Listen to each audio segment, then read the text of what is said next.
Wow, nagsisi talaga ako kung bakit hindi ko inalagaan tong headset na to. From Busus, I don't know how to pronounce the pangalan of this headset.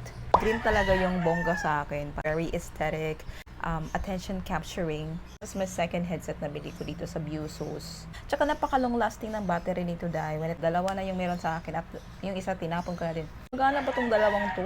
Both are. Nababad tong dalawang to sa tubig. Kaya itigi-isa na lang yung gumagana. The good news is, kabili na din ako ng isa pa.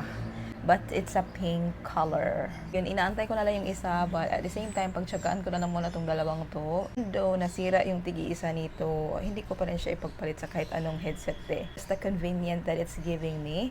Kasi mahilig akong tumakbo. Itong headset na to is really giving. But tingnan mo naman yung kulay niyan. It's very aesthetic. Siya nagpapahuli sa mga mamahalin na mga headset dahil. Oo, pero green talaga yung gusto kong bilhin. But this time, ang binili ko is yung pink. Pag gusto mo rin ng mga ganitong eksena na headset, ilagay ko na lang dyan sa link.